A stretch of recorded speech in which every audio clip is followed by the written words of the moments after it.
pessoal, sejam bem-vindos e bem-vindas ao Fala RH diretamente do Conar 2025. Eu sou a Beatriz Antunes e tô aqui para mediar um tema super importante e que todo profissional de RH fala ou tem dúvida ainda hoje em dia, né? Que é como unir a inteligência artificial e a humanização no RH para atrair os melhores talentos. Eu tô aqui com uma convidada super especial, não poderia ser outra pessoa para falar desse tema com a gente, super antenada, tá nas redes sociais, é LinkedIn Top Voice.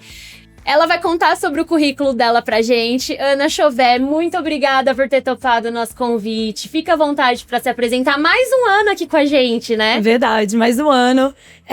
Obrigada, né, mais uma vez. Todas as vezes que eu encontro com vocês, né, é sempre muito maravilhoso. Eu sou a Ana Chauvet, sou especialista em recrutamento e seleção e o foco mesmo do meu trabalho é totalmente direcionado para a parte de experiência mesmo, tanto do candidato quanto do colaborador de RH também. A tecnologia ela vem muito querendo assustar, né, para algumas pessoas, mas na verdade isso é um grande mito. Então a gente está aqui para a gente poder fazer essa quebra. Hoje a gente tem toda uma empresa de recrutamento e seleção humanizado, onde, por exemplo, quando as pessoas são reprovadas nos processos seletivos, a gente coloca elas no programa de recolocação gratuitamente. Então ela recebe um não, mas recebe um acompanhamento de desenvolvimento de carreira. Legal. A gente tem toda a parte também de consultoria, né, de carreira e desenvolvimento de pessoas e a parte de palestras, eventos, né, treinamentos e aqui como podcaster e influenciadora com vocês. Muito obrigada, Ana, por estar aqui de novo mais uma vez. E pra gente já começar aquecendo aí sobre esse tema, inteligência artificial, humanização, que tá sempre em alta aí nos últimos anos, a gente vê que a inteligência artificial já transformou e continua transformando, principalmente o mercado de RH, né, Ana? A gente tá aqui no Conar hoje com o super lançamento do PandaPé, que é o PandaPé Genoma. Todo ano a gente consegue trazer alguma novidade pra cá. Mas ao mesmo tempo a gente sabe que ainda existe aquele receio dos profissionais, né, quanto à profundidade das relações, né, sobre como essas relações ainda se mantêm vivas mesmo na era da inteligência artificial. Então eu queria saber como você enxerga esse equilíbrio e como ele pode ser feito de uma maneira eficiente, né, entre tecnologia e pessoas. Eu acho que esse medo, né, essas perguntas que são feitas dos profissionais, eles não vieram de agora, né? Eles vieram lá desde a pandemia, quando a gente teve que ser obrigado a utilizar a tecnologia a nosso favor, né? De um dia para a noite, a gente passou a fazer recrutamento online 100%, praticamente. Então, existe mesmo muitas pessoas que não conseguem entender o equilíbrio entre como que a tecnologia ela pode ser minha parceira e não minha inimiga. O mercado, ele mudou. Né? As necessidades também mudaram e a produtividade ela também vai ter muita conexão baseada em como você está olhando para aquilo que parece ser seu inimigo, mas que na verdade não é. Quando você entende que o profissional de RH ele vai ser sempre importante, porque é ele quem conduz a IA, você passa a entender de que você vai escolher a melhor inteligência para poder te ajudar, mas que você nunca deixe de ser quem você realmente é, porque é você que vai mostrar a cultura, o fit cultural, é você que vai mostrar como é que funciona a engrenagem da empresa. Então, acho que para a gente começar, tem que dizer, não precisem ter medo. O que a gente precisa é entender como que essa tecnologia funciona e qual que vai ser a melhor para conduzir o processo com mais eficiência, produtividade e com mais fortalecimento de marca. Legal, eu gosto muito da sua fala, porque ela reforça isso, né? Que, na verdade, a inteligência artificial, ela é guiada, no final das contas, por uma pessoa, né? Pelos profissionais de RH que estão por trás dessa inteligência, né? Então, a gente, como o PandaPé e as marcas que estão ali junto com o PandaPé, que são Cato e InfoJobs, falamos muito isso para as pessoas candidatas, né? Mas é um receio ainda de alguns profissionais de RH. Então, é super legal você reforçar isso. Normalmente, vamos pensar, por exemplo, numa publicação de uma vaga. Hoje existem várias formas de você conseguir fazer uma boa publicação de uma vaga. Mas se você usa única e exclusivamente um formato de uma inteligência artificial para escrever algo sem que você faça o que o Genoma faz, que é uma leitura, né, do perfil ideal do candidato, você está tirando totalmente a humanização e não está conseguindo contratar corretamente. Então, eu acho que você nunca vai deixar de ter contato com esses duas pontas. A questão é como que a gente vai usar isso ao nosso favor. E se a gente já começa bloqueando ela como uma oportunidade, a gente acaba se afastando de ter produtividade. Então, eu acho que a gente tem que começar com a mentalidade. O que isso significa? Antes da gente julgar, o que isso representa para o meu cenário? Ele vai me ajudar? Como? e entender qual é a melhor ferramenta. E, enfim, de ponta a ponta, a gente tem muitas soluções aqui. Qual delas funciona melhor para você? Legal. Ana, a gente separou algumas perguntinhas aqui, mas estão vindo algumas outras aqui à cabeça enquanto você fala. Do seu ponto de vista, tem algum momento do processo até a contratação de um candidato que é mais importante que o recrutador ou que aquele profissional de RH esteja 100% inserido? Ou isso acontece durante todo o processo? Eu acho que não existe mais a possibilidade da gente falar de recrutamento e seleção e a gente não falar de experiência, né? O que faz hoje contratar, no meu ponto de vista, contratar bons profissionais é o que você faz na jornada, né? Então, se você vai fazer uma entrevista com um candidato ou uma candidata e você não vai bem, você não está disposta, você não está com uma energia legal, você não está preparada, não estudou aquela posição, o que você vai proporcionar para essa pessoa que você está entrevistando? Você é o front da empresa. Você já vai levar uma imagem muito péssima de que ela vai encontrar ao longo do processo. Vamos pensar, por exemplo, no tempo em que a gente está esperando o líder dizer a agenda para poder entrevistar a pessoa que está lá numa lista final. Se eu não aquecer o meu candidato, se eu não falar, olha, o processo está acontecendo, você está na nossa lista, a gente vai perder para uma outra empresa que vai fazer mais carinho, que vai dar mais atenção. Então, tanto para o candidato quanto para o recrutador, a gente consegue fazer retenção de candidatos quando a gente utiliza a experiência em toda a jornada. E a gente pode falar de experiência de várias formas.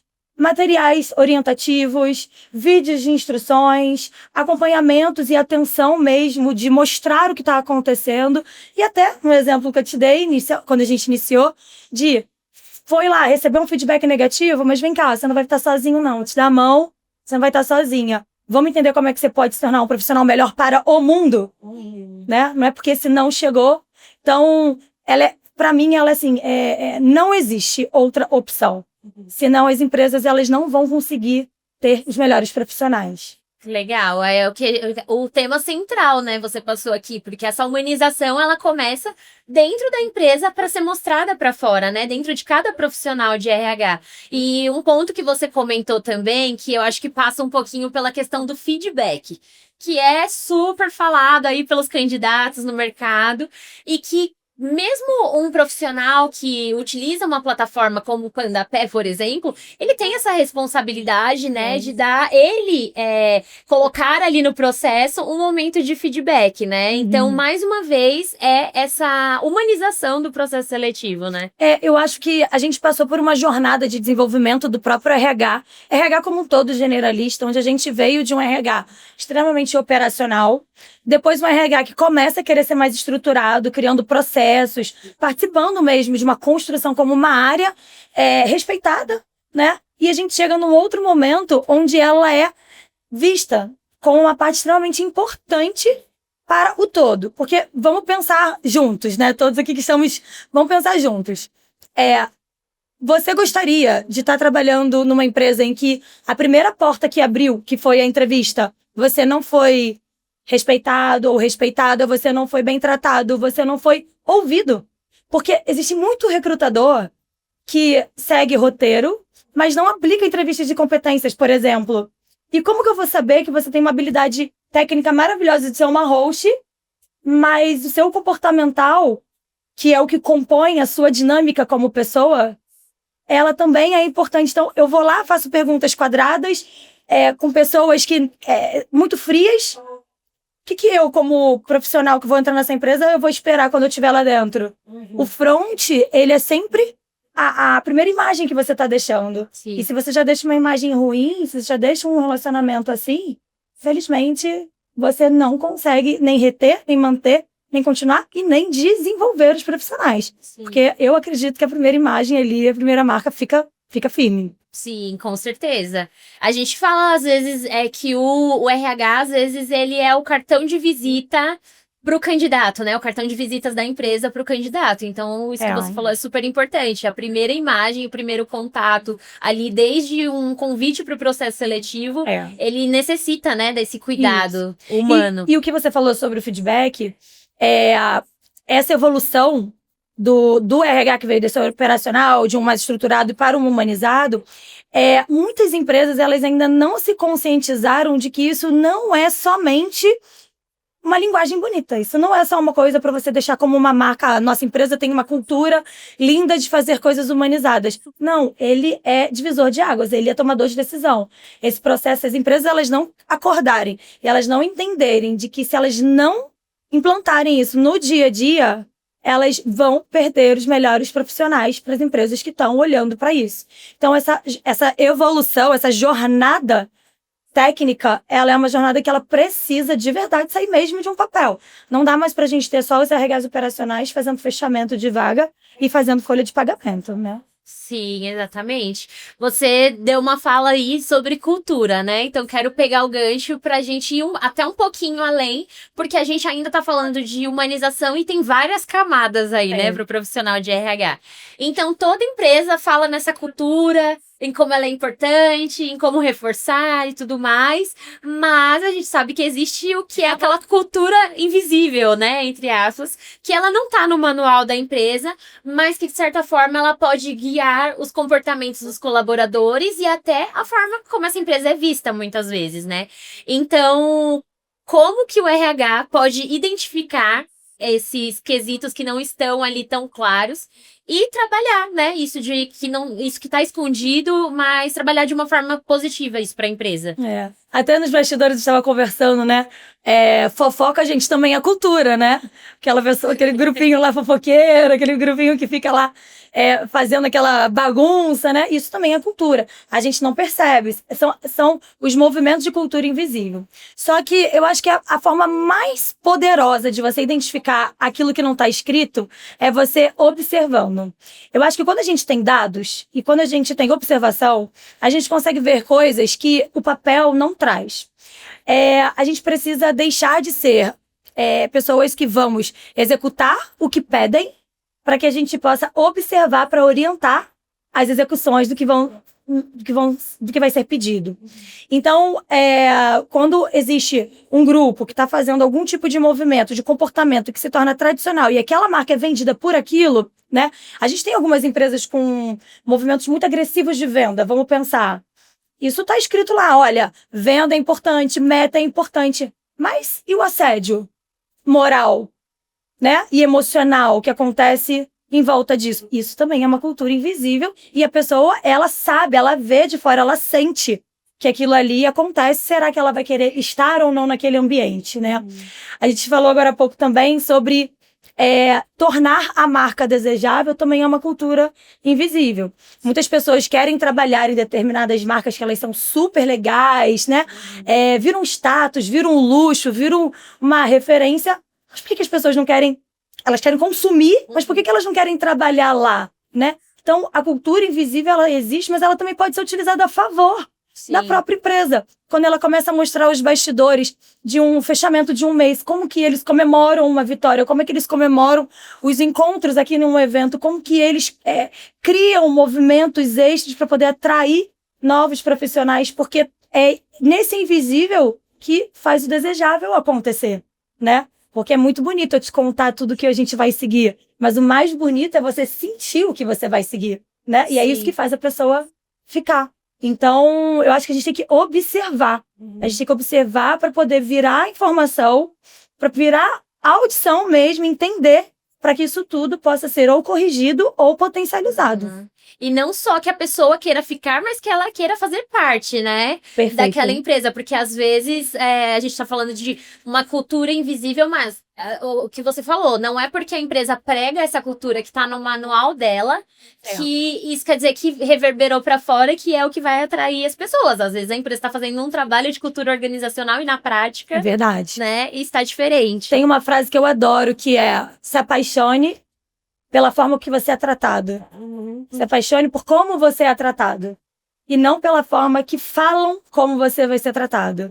A cultura invisível, ela é exatamente isso. Você tem uma marca empregadora direcionada, mas como ela é utilizada é o que vai fazer as pessoas realmente quererem participar de verdade. Se você não se sente respeitado e visto, eu acho que as pessoas elas gostam de que perguntem o seu nome e que você se permita ouvir a história dela. Meu irmão falou isso para mim recentemente e teve muito sentido.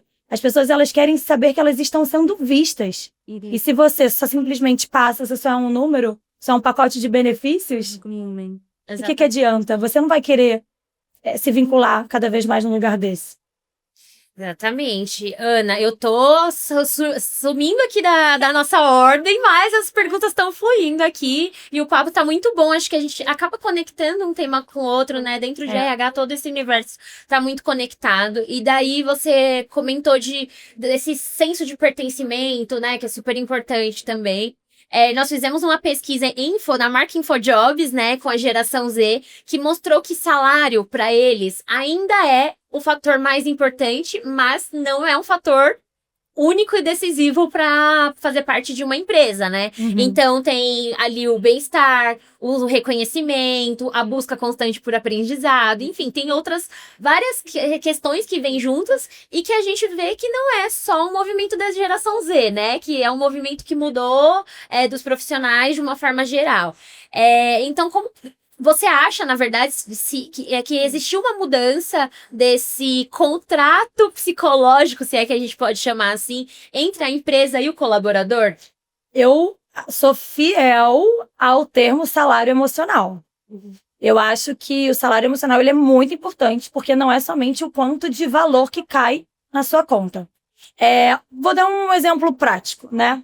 Quando a pessoa busca um trabalho, o que ela quer? O que é prioridade para ela? Então, ela quer ter tempo de qualidade com a família, ela quer ganhar o dinheiro dela, ela quer ter bons benefícios, ela quer ter liberdade geográfica, ela quer ter o home office.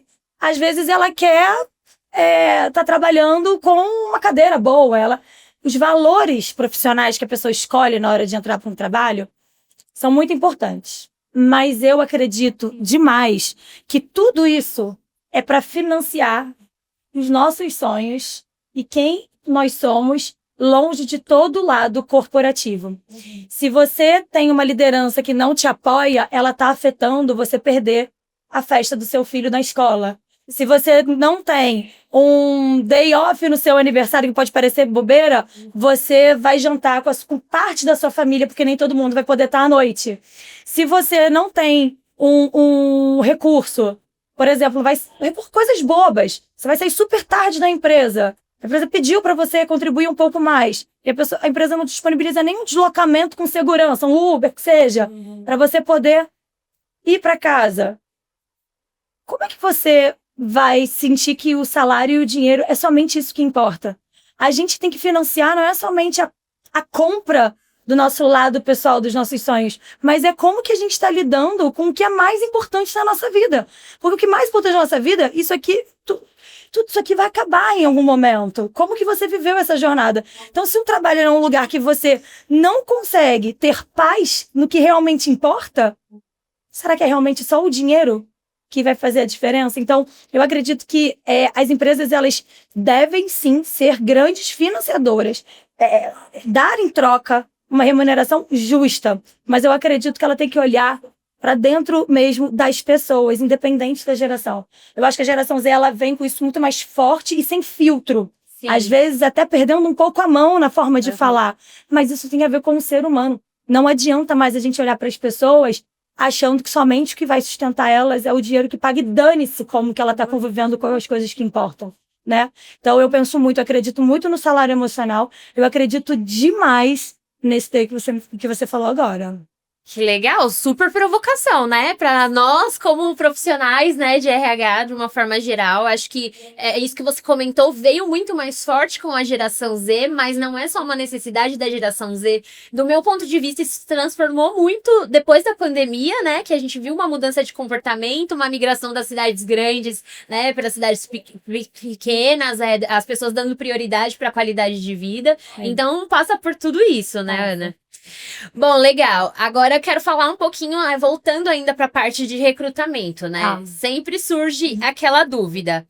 Será que eu contrato uma pessoa? Então, vou dar um exemplo. O RH está ali no processo seletivo, encontrou 2 ótimos candidatos. Então, um que ele já sente preparado para aquela posição, mas que não sente que é uma pessoa que, com o decorrer do tempo, vai ter um desenvolvimento ali junto com a empresa, talvez não tenha esse perfil, seja uma pessoa preparada somente ali para o momento, mas tem uma outra pessoa que tem soft skills, né, que a gente sempre fala, que são importantes, que olha para o desenvolvimento, que talvez não tá tão preparada agora. Enfim, então o desafio, como olhar para esses perfis, escolher o perfil que mais faz sentido, se é o perfil que tá preparado para o agora ou que tá olhando para o futuro, que tá aberto para esse desenvolvimento. E quero saber como que você enxerga esse dilema, de uma forma geral. Não, essa pergunta é maravilhosa. E eu acho que a gente poderia fazer um podcast inteiro falando só sobre boas práticas, né? Sim. Mas a dica principal que eu dou, até para quem tá assistindo, ouvindo a gente, é: muito antes dessa tomada de decisão, a gente precisa entender qual que é o verdadeiro papel do RH. Ele não é somente um condutor de processos. É ele quem estuda o mercado, é ele quem olha para o que está acontecendo e é ele quem sabe o que tem de potência ou não. Ele faz uma boa identificação.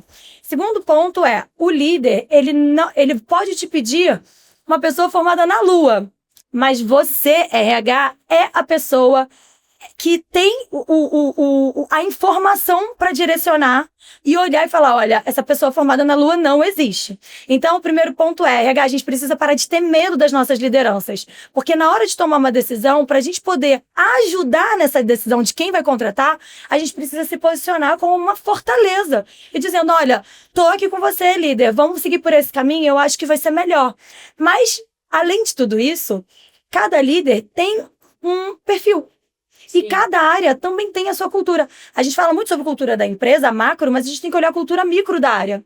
Um time de marketing é totalmente diferente de um time de tecnologia, que é diferente de um time de processos. Como que é essa cultura micro, né? O que esse espaço permite para que essa pessoa seja contratada? Será que tem espaço para uma pessoa que está em desenvolvimento, uma pessoa que já está pronta? O que funciona? Porque não dá pra gente dizer o que é importante somente pelas opções que a gente tem. Porque essas opções, elas precisam ser baseadas em um match que vai ter que ser dado anteriormente, baseado nesse contexto. Então, eu olharia da seguinte forma. Primeiro, estudem todos os dias vagas e perfis. Leiam vagas e perfis. Meu time inteiro abre todo dia, lê 5 vagas, estuda, para poder entender o que está rolando no mercado. Segundo, time se posiciona como um direcionador da liderança. Se ele não sabe o que ele está falando, olha para ele e fala, eu tô aqui para te ajudar, você confia em mim? Vamos juntos? Você tem expertise técnica, mas eu conheço o mercado. É a gente não ter medo de fazer isso. Em seguida qual é o cenário, qual é a cultura micro desse espaço? O que essa cultura permite, o que essa liderança está disposta também a fazer? Para que depois a decisão seja tomada corretamente. Mas, dentre tudo, é extremamente importante que as pessoas entendam que estar em constante desenvolvimento é uma necessidade, eu acho que é uma questão de sobrevivência. Se você não se antena para o que está acontecendo no mundo, de fato, você vai sentar numa mesa para conversar e você não vai ter repertório e você não vai desenvolver sua carreira com tanta rapidez quanto quem tem mais repertório do que você. Legal, isso tanto para os profissionais que estão buscando uma oportunidade, quanto quem está por trás do RH, né? Porque a gente está falando aqui, permeando o tema de tecnologia também, de inteligência artificial e tudo mais, e a gente ainda vê muitos profissionais, como a gente já falou no início, né, com esse receio, mas isso também tem a ver com o que você está falando, do desenvolvimento, né, do não parar de aprender. A gente falou bastante sobre isso aqui hoje no stand do Quando a Pé, acho que faz muito sentido, Ana. Você quer ver uma coisa super legal, uma dica que as pessoas podem colocar em prática? Esse estudo de vagas que os meus queridos lá fazem todos os dias, isso também é um termo que eu gosto muito de usar, chamado bússola de mercado. O que é isso? Se você pega 5 vagas do cargo que você assume, né, que você está no papel de host do podcast. Então, se você pega lá descrições que estão disponíveis de host, você olha suas habilidades técnicas e seus comportamentos. Você pega 5, 8 vagas dessas, você começa a ver o que está se repetindo. Você começa a entender o que falta em você. Porque ali, o mercado, ele é a bússola. ele é o vivo, ele é o que está acontecendo no agora. Se você não olha para essa direção, você nunca vai saber onde você vai desenvolver. Quem disse que fazer um curso de, exemplo, Power BI é o mais importante para você? Se você não usar uma bússola de estudo de cenário e mercado, você nunca vai saber qual é a habilidade e qual é a competência que você vai ter que desenvolver. Então, as pessoas elas vão muito pelo que falam, mas não pelo que é importante para a carreira dela. Legal. Né? Então, podem colocar em prática que eu acho que vai ajudar muita gente. Ótima dica.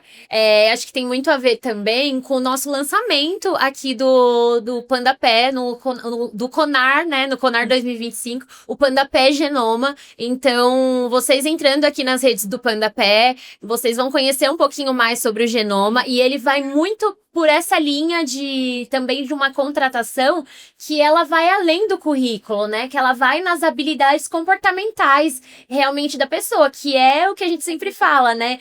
Às vezes o comportamento ele não acaba pesando mais do que a habilidade técnica que tá ali no currículo, muitas vezes sim. E como isso é difícil, né, para o profissional de RH conseguir identificar num primeiro momento. Geralmente isso acontece ali na entrevista, né? Mas ter esse filtro é o que o PandaPé Genoma, uma das coisas que o PandaPé Genoma vai ajudar os profissionais aí. Vocês podem conhecer mais depois. Eu adorei a ideia. Eu achei... É ótimo, né, Ana? Já mais uma etapa para que... O que a gente fala, para deixar o RH mais estratégico, né? E não para tirar atividades do RH, para fazer com que ele seja mais humanizado, né? É isso.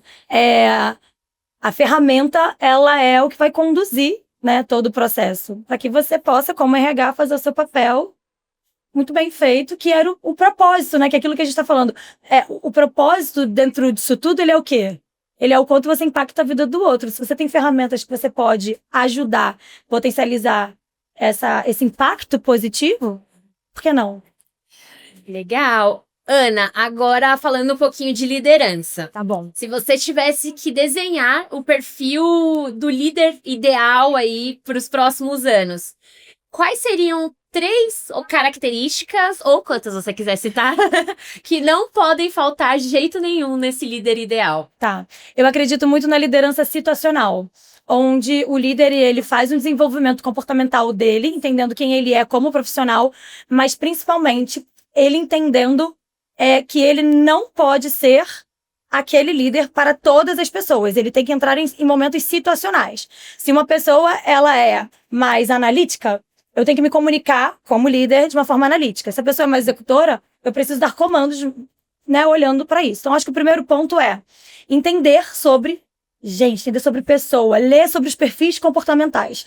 Para mim, não existe liderança que não saiba fazer isso. Segundo ponto é um líder que entende sobre os níveis de maturidade e quais comandos ele vai dar para que essas pessoas possam se desenvolver. Porque o papel dele é o quê? Fazer com que o objetivo daquela área, daquela empresa, aconteça. Então, ele tem que conduzir o seu time por essa jornada. Se eu falo com uma pessoa de um jeito e ela não me entende, e eu não entendo qual é o nível de maturidade ela tá, e eu não coloco ações baseadas nesse encontro, você já não vai estar sendo um líder que você está realmente trazendo os resultados que você quer. Você está trazendo a vaidade e o fortalecimento do seu nome, fulana de tal, líder da empresa tal. Mas você não está sendo referência e nem direcionando e nem inspirando outras pessoas, que eu acho que é isso que faz uma jornada ser mais completa. Então, o primeiro ponto para mim, o líder ideal precisa entender sobre liderança não é só sobre ele ou ela, é sobre o que você tem que entregar para o outro, para que o outro faça o melhor. Então, tem que entender sobre perfis. Segundo ponto, qual é o nível de maturidade técnica que essa pessoa tá, para que você possa ou direcionar, treinar, apoiar ou chamar junto para sentar do lado. E o terceiro ponto, que eu acho que que é fundamental, é adaptabilidade e entender sobre os temas que mais estão, que a gente está vivendo, que são sobre o Pacto Global, né? Agenda 2030, onde a gente traz 17 diretrizes da ONU, em que as empresas, se elas não entrarem em equidade de gênero, se elas não falarem de diversidade, se elas não colocarem isso na mesa para uma área em que o líder ele vem como isso estratégico de negócios, ele vai ser engolido pelo mercado. Porque a gente tem que entender das pessoas, a gente tem que entender sobre maturidade, mas a gente também tem que entender o que está acontecendo no mundo. E a gente não pode ficar dentro desse espaço, a gente tem que entender e furar a bolha. Então, hoje, a partir do próximo ano, já vão começar muitas auditorias, né, para a gente cumprir várias diretrizes importantes do mundo. E se a liderança não souber sobre esse tema, vai ficar para trás. Legal, acho que 3 dicas super importantes. Aí, tomando notas aqui, como uma liderança também, tomando notas, super importante. Você comentou um pouquinho sobre o Pacto Global, acho que tá antenado, sim, é super importante em questões que estão acontecendo no mundo, né? E a gente tem visto, a gente viu aí nos últimos meses, mais no final do ano passado principalmente, um comportamento de muitas empresas globais que foram minimizando os seus processos, as suas ações de diversidade. Por outro lado, a gente sabe o quanto isso é importante e o quanto muitas empresas ainda estão trabalhando nesse sentido. Mas a gente também vê que algumas delas talvez tenham algo um pouco não tangível ali nessa frente. Então, queria saber, na sua opinião, o que diferencia uma ação de diversidade que geralmente que realmente gere impacto de uma ação que fica na falácia, entre aspas. Eu acho que é o complemento da palavra diversidade, é a inclusão. Não adianta, vamos dar um exemplo. Contratei uma pessoa que tem uma dificuldade de locomoção. Vamos pensar. Ela precisa de uma rampa para poder acessar a empresa. Então, eu contrato no papel uma pessoa que tem esse ponto. Mas eu não incluo ela porque eu não tenho uma rampa. Então, realmente, é verdadeiro o que essa empresa faz? Outro ponto. Se a gente está falando sobre diversidade, a gente está falando de várias frentes de diversidade, de inclusão, mas a gente tem que pensar em como que também o nosso time está sendo educado para lidar com essa diversidade. Porque se essas pessoas elas não forem educadas a trabalhar com esse tema, elas vão fazer o próprio preconceito natural. Você quer ver um exemplo prático? Não vou citar, obviamente, né? Mas teve uma determinada empresa que começou a contratar pessoas que eram refugiadas. E não prepararam um time para receber essas pessoas. E eram pessoas que estavam sofrendo muito. Elas estavam refugiadas, mas eles estavam dando uma oportunidade. O que aconteceu? O programa teve que parar. Por quê? Tinha pessoas para contratar, mas não tinha maturidade e nem entendimento e técnica para lidar com essas pessoas que estavam chegando. Eu não posso colocar esses refugiados lá, jogar ali e esperar que as pessoas elas vão saber. Não. A educação, ela muda o jogo.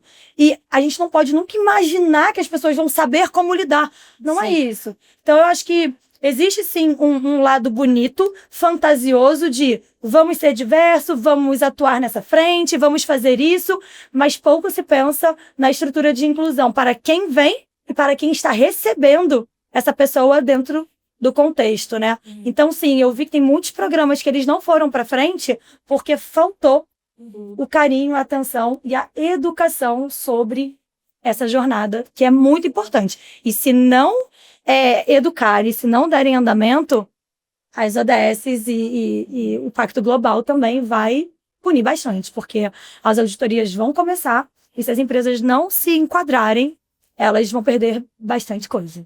E o que você comentou, né, Ana? Diversidade sem inclusão não existe. Não né? existe. Aí sim entra na falácia, né? Com certeza. Muito bom. Ana, pra fechar, a gente falou bastante ponto, mas na verdade, assim, são tantos temas, tanta coisa que a gente consegue desenvolver, por isso que a Ana é uma super parceira aqui do Pandapé, porque a gente tem muito assunto pra tratar. Muito. Então, a gente gosta muito de ter você. Mas pra fechar, se você pudesse dar só um conselho direto para os RHs que querem transformar aí as empresas, já pensando em 2026, né? Porque daqui pro finalzinho do ano, passa tudo muito rápido. Pro começo do ano que vem, né? Então, se você tivesse que dar um conselho, qual seria? Eu acho que, pegando o gancho de tudo que a gente conversou, eu acho que o principal conselho que eu daria para os RHs seria: não tenha medo de ser RH. Não tenha medo de você ser um papel estratégico dentro da empresa. Ainda que talvez não te coloquem nesse lugar, porque a gente ainda está numa construção dessa importância, algumas já dão mais visibilidade, outras não. A gente tem que entender que nós somos as pessoas que conhecem tudo que está acontecendo no dia a dia de uma contratação, de um desenvolvimento, de um treinamento, e a gente não pode ter medo. Porque quando a gente tem medo, a gente não melhora, né?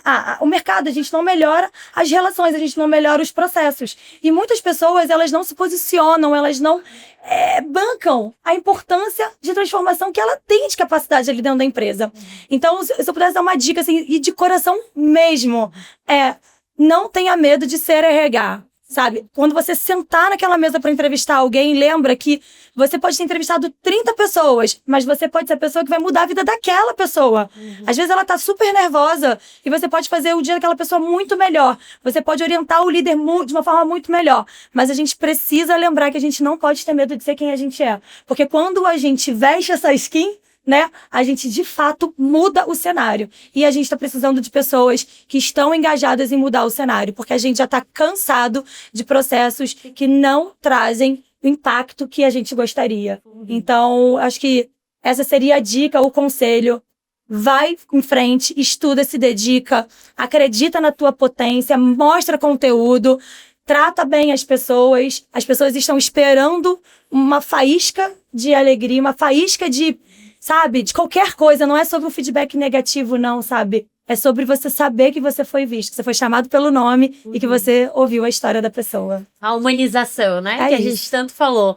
Ana, muito obrigada por ter topado de novo o convite, mais uma vez. Então, agradeço. Você enriqueceu muito esse bate-papo aqui. A gente foi muito além do que a gente tinha pensado. Então, obrigada por estar aqui. Imagina. Se quiser deixar um último recadinho, suas redes sociais, claro.